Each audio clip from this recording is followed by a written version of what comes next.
Today, we're going over basically establishing relationships. How do you really get people to trust you when you're buying and selling, when you're in the middle on the perimeter selling businesses? That's the name of the game. That's the biggest thing in this business is establishing that trust. And I put together a little slideshow, and I'm also going to demonstrate how I do it. So we're going to dive into it. Number one, understanding wants and needs. Number two, vetting out the buyer gently without over pressing them, which is very important. You don't want to come off too pushy when you're selling a business. It's different than selling anything else, really. It's different than selling a house. It's different than selling a car. It's different than selling printing paper. It's a different animal. Number three, having the buyer invest into going into the business physically. It's very important. Number four, number of seller and buyer meetings equals number of deals closed. This is very important. Five, always staying in between both parties and don't and always, be that buffer as the broker. Number six, vetting out the seller, not evaluating the business, but vetting out the seller. You need to make sure that the seller is a real seller. It's crucial. Number seven, educating the seller and making him or her understand you are working for them. That's important. You're the expert, and you got to always show that you're the expert. Number eight is gaining the client's trust. Trust is everything. Number nine, experience matters. And number 10, we'll be talking about the next webinar, which will be next Thursday, the time blocking schedule. So I'll dive right into it. Everyone heard the saying, the loudest in the room is the weakest in the room. It's so true. When I'm speaking to business owners, when I'm speaking to business buyers, I like to listen. I like to step back. I like to listen before I say anything. I want to hear from them what they have to say.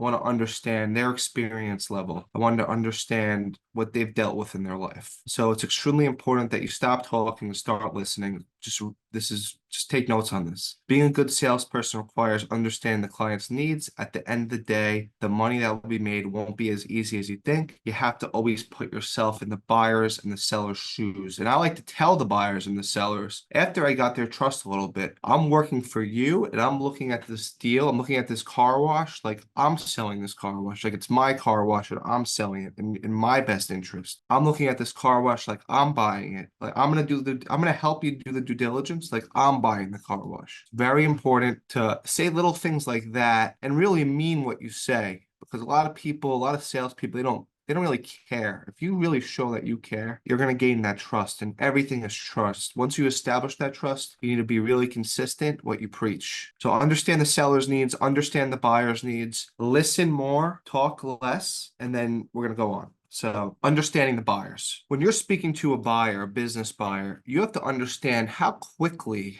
are they looking to buy a business now, or are they 12 months, 18 months, 2 years out from buying the business? It's very important. So if I'm dealing with someone that really wants to take their time, is not ready right now, no matter who I speak to, I'm very professional with, no matter what, never get emotional. But I'm going to let them know that when you're a couple of months in, that's when we should talk about buying a business, because all my businesses that I have now, they're going to sell quickly. You got to create urgency in every call without being too pushy. It's kind of like an art once you get used to this. So I need to make sure I'm dealing with people that want to transact now. Experience. You have to understand the buyer's experience. I was speaking to someone yesterday and he's got money. He's got $2.5, $3 million to put down on something, but he doesn't have any experience. And he was looking to buy a car wash. He still is looking to buy a car wash. And I'm asking him, how are you it's a $13 million deal. How are you going to leverage this deal? You have $2.5 million down. He's telling me I'm going to get an SBA, and me knowing the business, there's two SBA loans that he can get for this deal. There's an SBA 7A loan, which is a maximum $5 million loan. And then there's an SBA 504 loan, which is, I believe, a maximum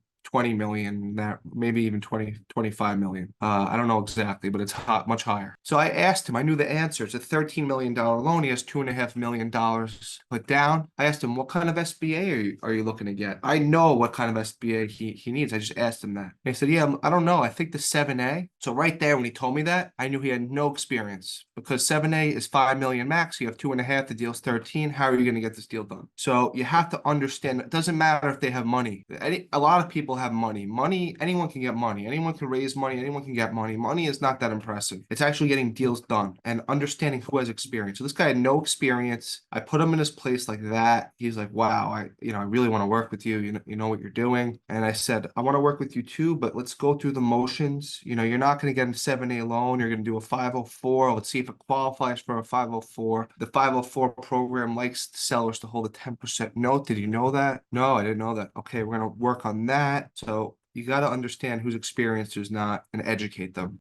Capital. How much capital does the buyer have to put down? You don't want to just ask that straight up. You don't want to just say, how much money do you have to put down right away before gaining the trust of the client. You want to schmooze with the client. Schmooze means you want to have a good conversation, small talk in the beginning. Oh, you have kids? How old are your kids? Oh, it's really nice. Oh, you saw the game last night? Great game. You got to learn how to small talk a little bit in this business, and you got to impress the client. Yeah, even if you haven't sold any businesses, yeah, I work with Hedgestone. We close an average deal a day at this company, fastest growing business brokerage company in the country. You got to sell yourself a little bit if you don't have that experience. Schmooze them a little bit, and then the way you ask how much capital they have, depending on the way I do it, like this guy's looking at a $13 million deal. I know that you need 20-30%. So I asked them in percentage language. You have 20-30% to put on this deal? And then they pause. I'm like, yeah, it's 13 million, it's 2.6 to 3.5. You have that to put down yourself. You say it like that rather than how much money do you have? It's a different way to structure the saying. So I like to talk in percentages.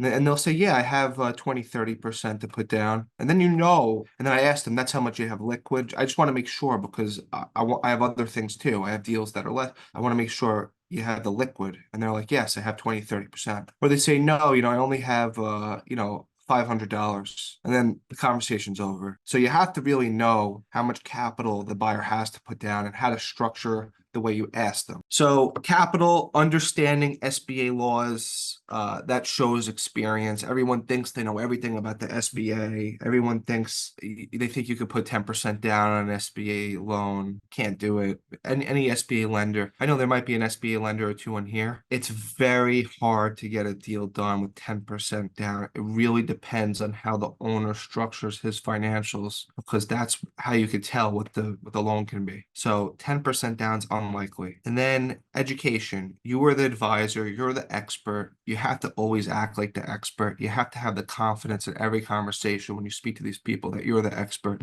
If you're going to get deals done, the buyer and seller, they have to know that you're the expert. It's very important. If you don't know answers to questions, don't pretend like you do. Say, I'm going to speak to someone on my team and I'll get back to you. I just want to double check.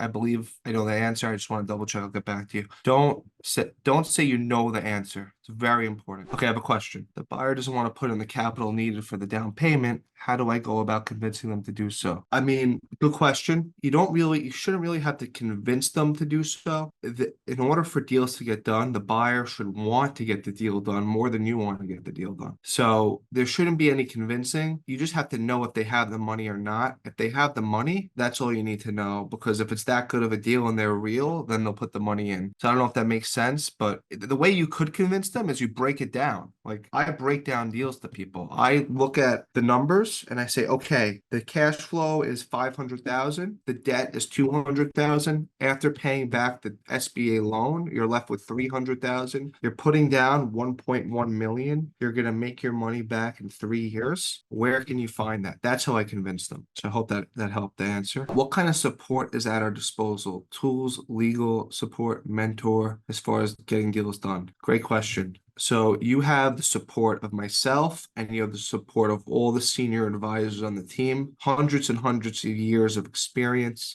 Our contacts, our SBA contacts, our attorneys, our accountants. Any question you have can really be answered. If I don't know the answer, I can go to one of my mentors. I was sitting with one of my mentors yesterday. He just exited out of his company for $1 billion. And not just the money, he's just a very smart guy, 65-year-old guy, been in the game for a while. So I have resources to help answer any questions you have. You have a back-end system, Jimmy, on the back end of Hedgestone where you You have courses, you have material to read, you have videos on how to show you how to get leads. So there's a lot of support, and we have attorneys on staff, and you have everything. At what point do you determine the qualified buyer is wasting your time? Okay, great question. What are some good ways to politely and respectfully cut ties or put the ball in their court? Okay, so a lot of people, they talk a big game. I'm sure everyone's heard money's not the problem.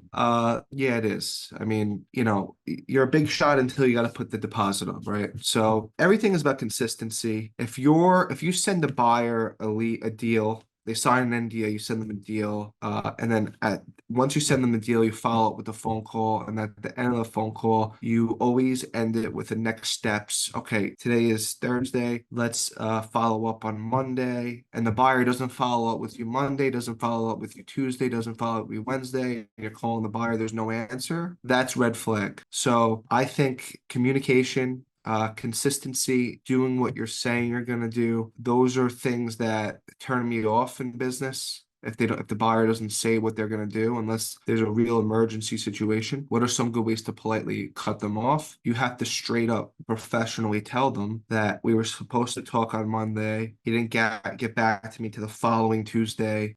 Unfortunately, I have a lot of other clients that want to buy this business. If they're not following your process, you got to tell them you're not following the process on how to get this done. I'm the expert. This is how the deals get done. If it doesn't work for you, I understand, but I just want to let you know, no matter what business you buy, you got to follow this process. And you got to educate them, Elliot, on the process. And you got to be firm on the process. It's not, maybe this, maybe that. This is the process. And if you don't follow it, you're not going to buy, they're not going to buy a business. So the process, this is the secret. I wish more people were on this call to hear this right now. So the more buyer and seller meetings you have, the better chance of you getting deals done.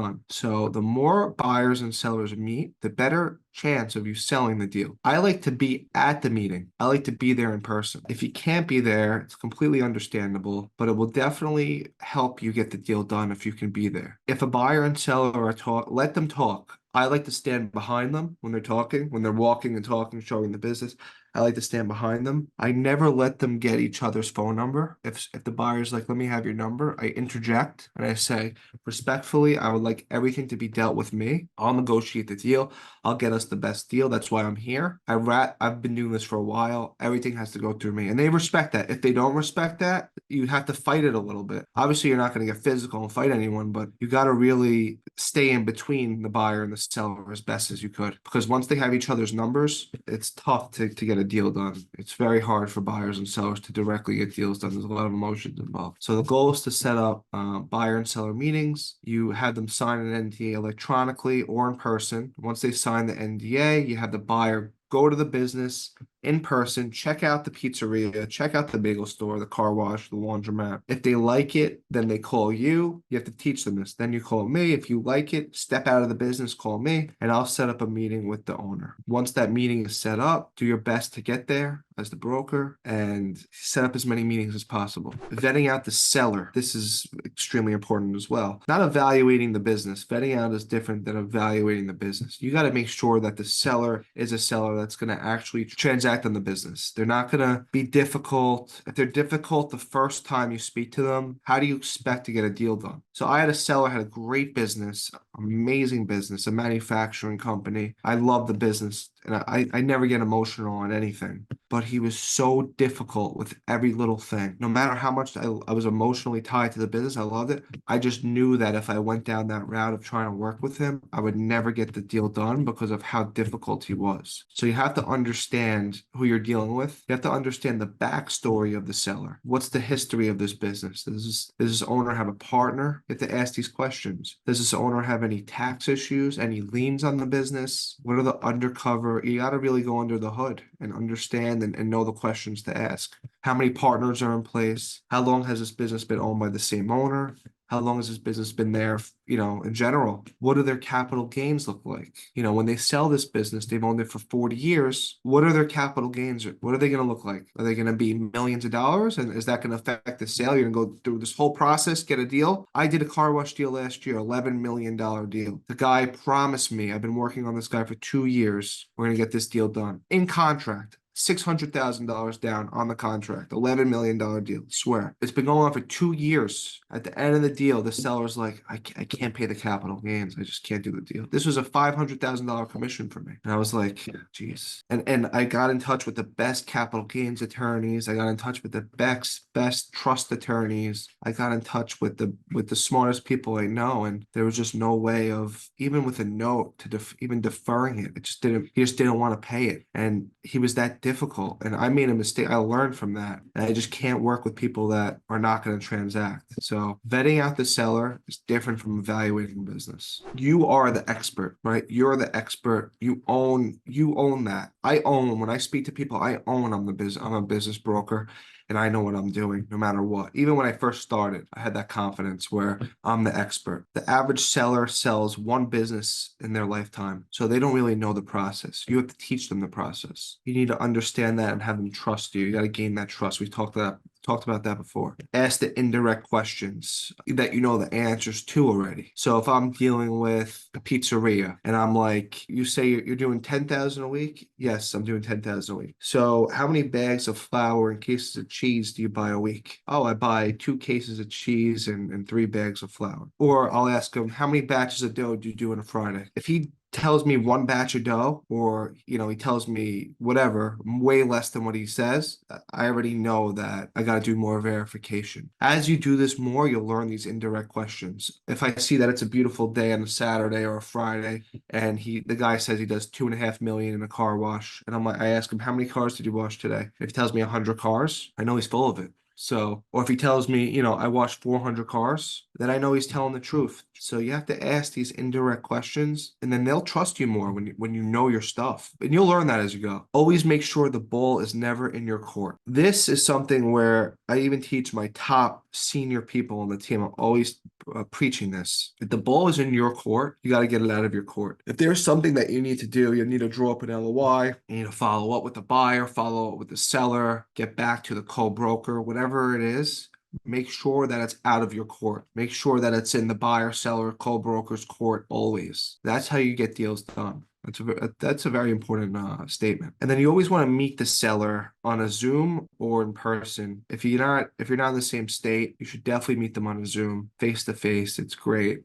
It just creates more trust, definitely helps the deal. And if you can meet in person, even better. Preaching confidentiality. So when you're selling businesses, confidentiality is everything. You have to emphasize to the seller that your employees are not going to know, your customers are not going to know. This is what we do. This is when I talk to buyers, I do a background check. This is what I tell sellers, because I really do. Like if I'm speaking to someone and they tell me they have $2.5 million, I'm going on their LinkedIn, I'm looking at their socials, I'm Googling them, I'm making sure that they're legit. I'm making sure, like for an example, I was selling a bagel store. I Googled the guy had mortgage fraud, the guy was in jail for 10 years. And I was like, listen, I couldn't work with the guy. Just didn't trust him. I mean, everyone deserves a second chance, but you got to do your background. You got to really emphasize to both buyer and seller that this is a confidential process. It's not real estate. You have to really go as a buyer, you got to go into the business, grab a slice of pizza. Cannot say anything to anyone. We don't want the pizza man leaving. The owner is not the pizza man. If the pizza man leaves, the owner's in trouble. You can't say anything to anyone. It's very important. So I train my clients, and that's what I'll teach you. If you join Hedgestone or if you're in Hedgestone, I'm going to continue to preach that. So after they go in to get a slice of pizza, they call me, Mike, I like the place. Could we set up a meeting with the owner? Or Mike, what are the next steps? The next steps are set up the meeting. I want you to meet the owner face to face. If I know that the owner can present well, I'll say that. If the doesn't present well, is a slob, or is not good at presenting, then I would basically do a conference call. So that's the next step, is getting the owner involved if they're good at presenting. If not, then you got to take lead and get them the numbers, and it gets a little difficult if the owner is not sharp and can help you. The owner is your partner in this, remember that. And yeah, this was just a quick mastermind today. All right, well, next week it's going to be interesting because I have a time blocking schedule that I'm going over. I'm going to show you my day in the life as a business broker, when I wake up to when I go to sleep every single day. And if you can follow this, where you block out phone calls, you block out emails, you really concentrate on doing one thing at a time, you're going to be 80 to 90% more productive. So next week we'll go over this. It's going to be very, very beneficial for everyone here. And I have good balance. So that's the most important thing, is having that balance, because in this business you eat what you kill. I hope everyone enjoyed this mastermind. And if you have questions, just hit me up, Instagram, Facebook, whatever. And next week we'll go over the time blocking, and also we'll go over social media the week after. So a lot of good upcoming events coming. I appreciate everyone's time.